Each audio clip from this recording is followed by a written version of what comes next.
folks, thank you for being with us. We're excited about being able to sit down with Rusty and talk a little bit about Rusty's BarBQ. And listen, one of the reasons that we're sitting outside and you may hear traffic going by is because of the restrictions that the city and the county has on us with the mask. So we thought it might be a little bit better if we sit out here and talk instead of inside with the mask on. So you may hear a few cars going by. Hey, but that's okay. That's the reason that we're here. But here, this is Rusty, and I appreciate the fact that he's here with us, and we're just going to kind of talk a little bit about the restaurant and kind of how things are going. And my first question is, somebody who is from here, why Leeds and why BarBQ? Is there something specifically about BarBQ that drew you to that as opposed to something else? Well, I always enjoyed cooking barbecue. Why Leeds? It was just luck, I guess. The building was available. It was a barbecue place before this, and it sat vacant for a while.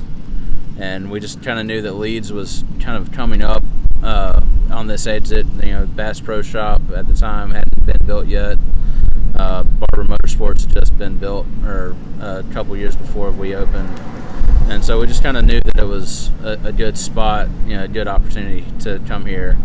Nice, you know, kind of small town feel, but had a lot of room for growth. As far as barbecue, it's just something I always enjoyed cooking at home with my dad in the backyard, and I had grown up working in some restaurants and had gone and done fine dining, went to culinary school, and tried my hand at that, and just really decided that I'd rather do something that I knew and loved, which is barbecue.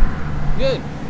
Well, how are things going right now? And we're going to talk a little bit here in a minute about how you guys adjusted and everything with the pandemic and having to shut down and all that stuff. But how are you guys doing today? Today we're doing pretty well. We've been here almost 12 years now, so we've come a long way since 2009 when we opened. Business is good. It can always be better. It certainly was better before the pandemic, but we're making it. We're keeping our head above water and just trying to adapt the best that we can. Yeah, and I guess the best way for people to order is to call in ahead of time and place their order and then drive through. And exactly. Call ahead orders are always best for this situation. That way we know what to expect and we can have it ready when you get here, and just kind of keep the line moving, so to speak. We're not a fast food place by any stretch. I know we don't have the reputation of being quick service by any stretch of the imagination. So we're trying to adjust. We're making strides towards an actual functional drive-through. We have a new sign going in and headsets, and you'll be able to order at the sign, and trying to make some investments in some better technology to help our efficiency on that end. But at the end of the day, barbecue is a slow food, and that's all there is to it. The same McDonald's. Right. Yeah.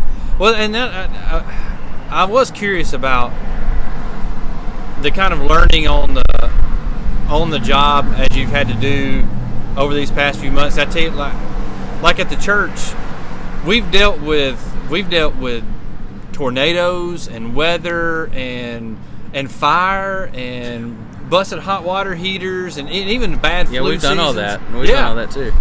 We've dealt with all that stuff as a church, but one thing that we've never dealt with, and you talk about culinary school, one thing they never taught us in seminary is how to deal with a pandemic. No, it never came up. Was not part of the business plan. I don't think anyone ever would have fathomed that this would be an issue. As far as no one that I know had that written into their business model. So what did you guys do when it kind of first came out in the middle of March that, all right, we're going to have to start shutting these things down and you're going to have to and not be open? Like, what is the thought process for, hey, I've got employees, I've got payroll, I've got, and not just about yourself, but all these other people. How does that process begin? Where do you go with that? I think there's a lot to process and all that, and there are certainly many considerations. You start start with the worst possible scenario and then work your way back from that. Yeah. And so you say, well, worst case is we all get sick and die, and then all right, step back from that. All right, well, we have to shut down the business. That's not the end of the world. Or then we just keep working your way backwards from the worst possible scenario into like what's probably going to happen, what's likely to happen, what could happen. So that's kind of how I filter my bad thoughts out and try to get back to a point of positivity and say, all right, what are we going to do? What's likely to happen? What can we plan for? What can we adjust to? Yeah. And what are the practical steps that we can take to get to that? So for us, one of the things that we look at, honestly, is what are the industry leaders doing? Okay. What's Chick-fil-A doing? Yeah. That is a go-to in my business model. A lot of times we have that in the church world too. That we communicate with other ones. What are other pastors and churches that we respect? What are they doing? Right. Maybe they can give us some ideas. Yeah, and so you kind of look at it and say, oh well, in fact, Chick-fil-A here in Leeds, we knew they were going to drive-through only, and so well, we need to go to drive-through only. We don't have a drive-through. So what did you have to do to prepare for that, to get that ready? We actually, before Jefferson County announced to shut down the dining rooms, we had made the decision to go to drive-through and start attempting drive-through service. And so that's what we did, and the problem is we weren't set up for drive-through. Yeah. So we're running our tails off, because anyone that orders a Pepsi, we had to run out to the dining room to get a Pepsi and run back to the window because there wasn't a drink fountain over there. Yeah. And we did that for a few weeks, and it was working okay, but it just wasn't good. Yeah.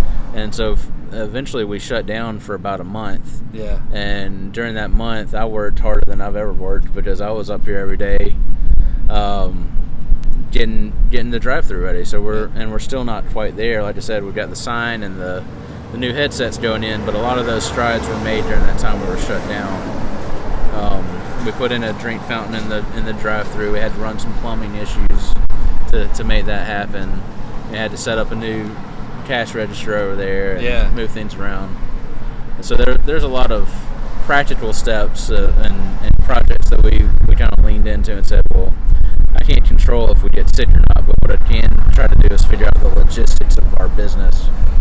And so that's what we've been working on a lot during this time. And then we opened back up, I guess, beginning of May, with the drive-through only, and then eventually to where you can come in and order at the counter and carry it out. Still keeping. How long have y'all been doing that? Since right before. I've always just done the drive-through. Before Memorial Day, we put that into place. Okay. And again, that's a logistics call. We knew that Memorial Day would be a busy day, and 4th of July was this last weekend. That was a busy weekend, and we knew that if we were trying to run everyone through the drive-through, it just wasn't going to work.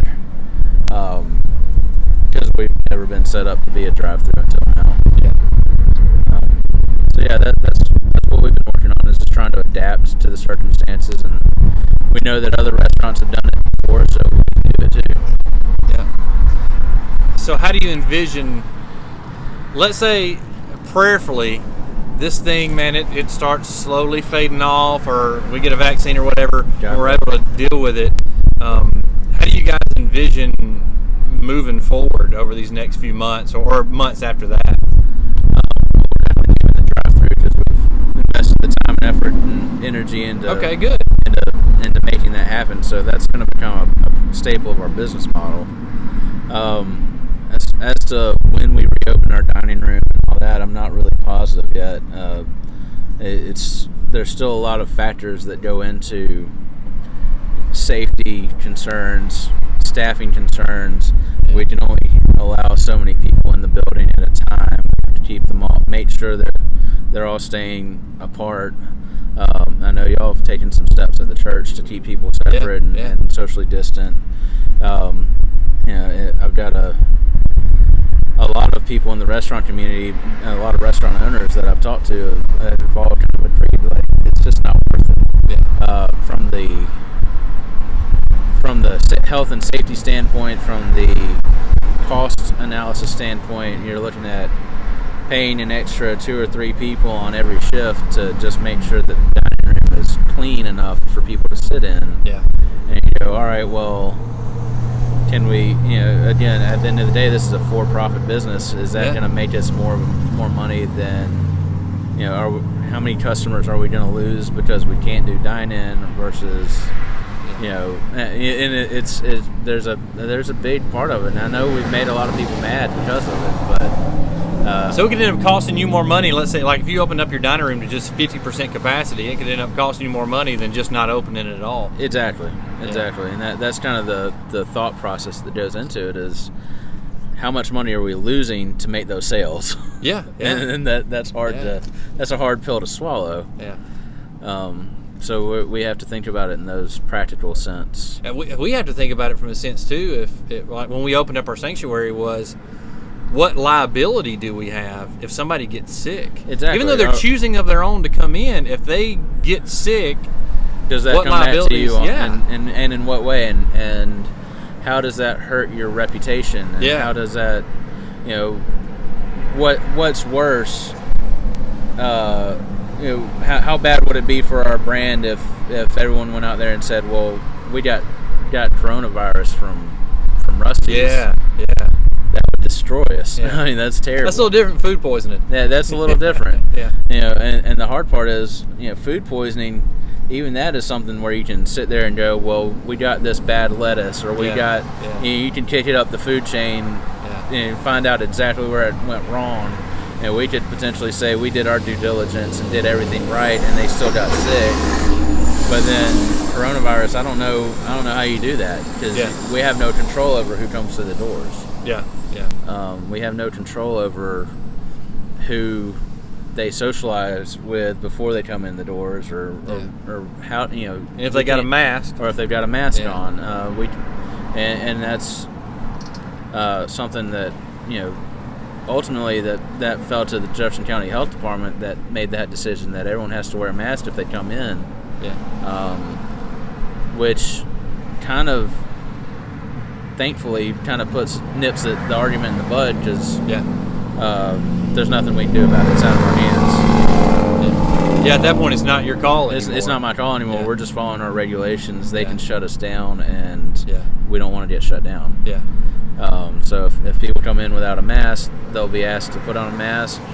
If they don't have one, we've actually got a whole box of them there that we're handing them out and say, this one's on us. We want your business. Yeah. Here's a mask, and then if they don't comply from there, then it's like, all right, well, I don't know what to say. Yeah.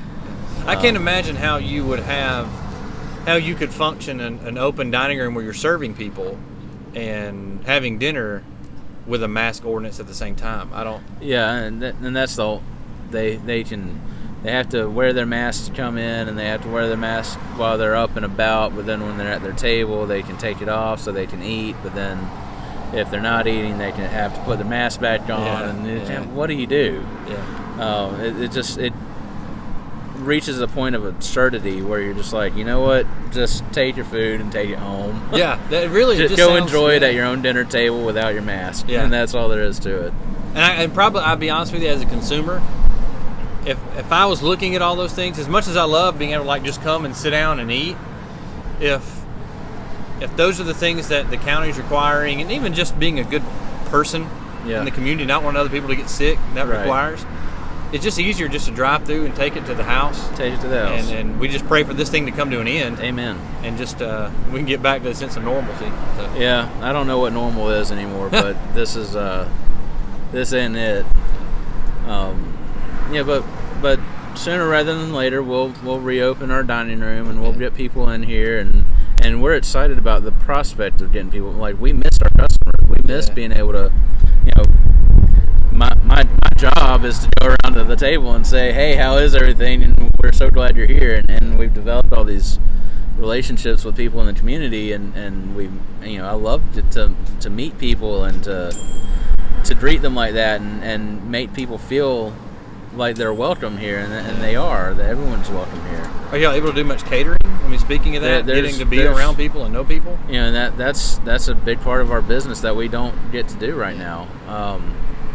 We've had We've had a few little caterings for offices and some churches and that sort of thing. A lot of box lunch type caterings, but not buffet style. You can't really do a buffet style catering right now. I mean, y'all do a couple of things. One big one for us every summer, and we're not canceling that one. We're moving that one.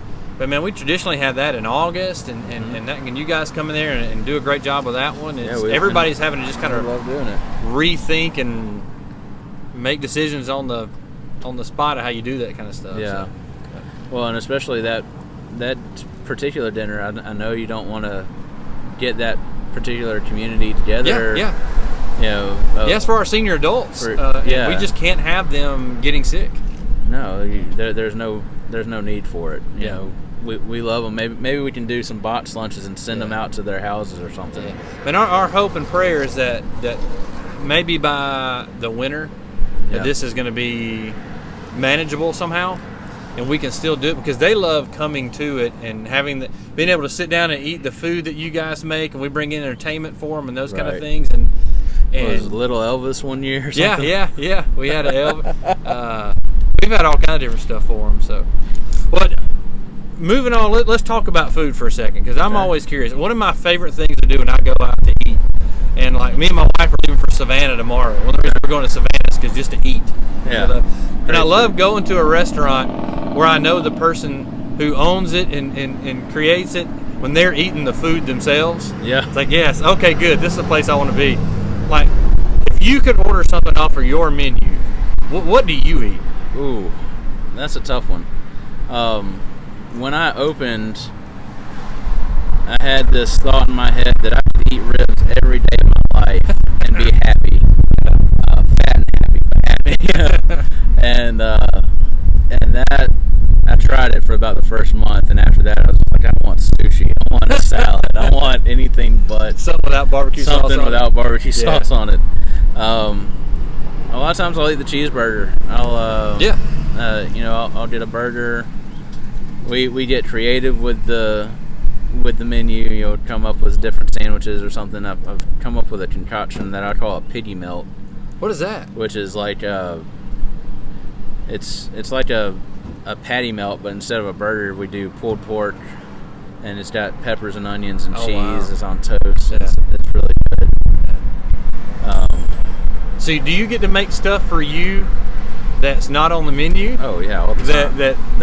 Maybe you and the staff, y'all get to eat that all the time. Yeah. Yeah. There's some of the staff members are notorious for concocting sandwiches with 5 different meats on there, and you know, to the point where I had to put restrictions on what they can and can't do. It's like, no, you can't do that. At least not. See, as a customer, I like that. I like knowing that they're eating what they're making. It's I don't eat this stuff. I don't know if I want to eat that then. That's the. I've had a couple of cashiers in the past that have been vegetarians. It's like, why wasn't that on the interview? You're at a barbecue place. Now, do you get sick of barbecue after a while? Oh, of course, yes, absolutely. The smell of the smoke and all that. Man cannot live on bread alone, and you can list barbecue right there with it. I've got buddies that own pizza places, and they go, I'm so sick of pizza. And speaking of someone that's worked at a pizza place before, like, I get it. You just don't want it. I don't smell the smoke anymore. You come nose blind to certain things. Okay. And so if I've been away for a week and a half or 2 weeks, and I come in, and then I'm like, oh man, it smells good in here. Yeah. And people walk in the door, the first thing they say is, oh, it smells amazing. And you're like, I can't smell it. Our church is across the street, and in the mornings when I'm coming in the office and the wind's blowing that way, I can smell it, and it's fantastic. And if I'm not hungry, it'll make me hungry. I'll smell the smoke. And then when the donut place was going, that's free advertising right there. You could get a mix of donuts and barbecue. Yeah, fried donut.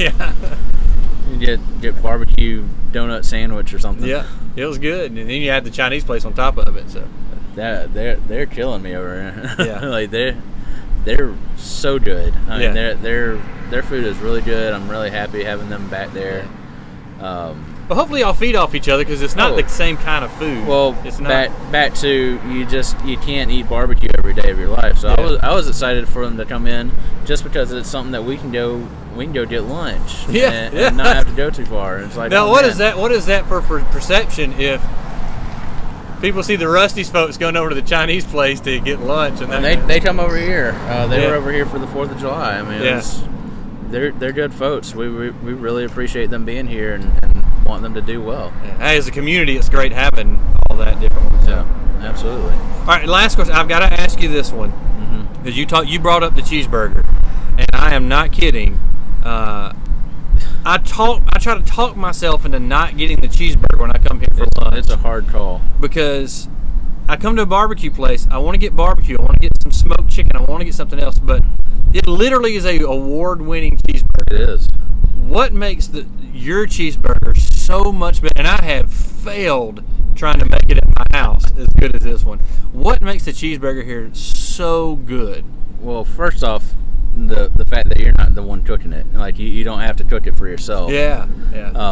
So anytime you go to a restaurant, you're paying for that service and that convenience of not having to do it. You don't have to do the dishes afterwards, so it automatically tastes better. Yeah. But it's fresh 80-20 ground beef. We hand pat them, we season them, we cook them when they're ordered. We dress them like you like them. It's just. Is this some kind of special seasoning? You can't tell us what it is and that kind of thing. We put salt and pepper, and we have a secret burger sauce that we put on it. Handed down from past chefs that I've worked with. Yeah. Just kind of a trade secret, but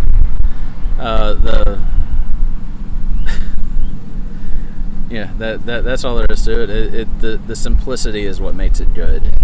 I think a lot of burger places, my brother and I, we call them toppings places. Yeah. So you got certain burger places that they come up with all these crazy concoctions of all the different stuff you can put on a burger, and then the burger itself gets lost in the toppings that go on it.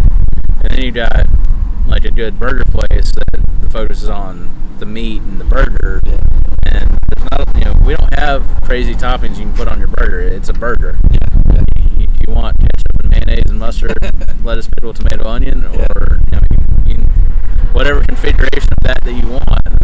That's about it.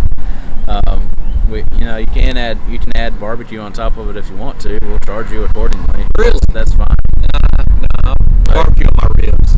Yeah, exactly. So I think it's just the simplicity and the focus on making sure that burger is a quality burger. It's cooked fresh. It's topped the way you like it, and that's it. It's just a good all-American cheeseburger. I think the results are in some of the plaques you got hanging in there. Yeah, Southern Living wrote a thing about the best burger in the state. That was a nice feather in my cap. And wasn't there a guy from England? That came and did this a few years ago. A few years back. But, I remember that. A guy named Bill Keane did a video about barbecue and the difference between Birmingham and Birmingham, England. Good guy. Good guy. See, and that's the beauty of having great places like this in our community, is it helps bring that to Leeds, Alabama. That we can be known for something other than where Charles Barkley was born. Sure. These things that make it special for the people who live here. Yeah. Man, I appreciate you spending some time with us and getting the chance to get to know you a little bit. And man, I thank you for allowing us to come and talk with you a little bit. Check out Rusty's Facebook page. We're going to have a link to the website on this video, and I appreciate you guys joining in. Do us a favor and share this with other folks in the community so they can get to, maybe they're not, I don't know who doesn't know where Rusty's is, but if they don't, they can kind of get to know this place, and we can support these businesses right here in our town that make our town wonderful. Beautiful weather outside again. If you can't hear something because the car's going by, we're sorry about that.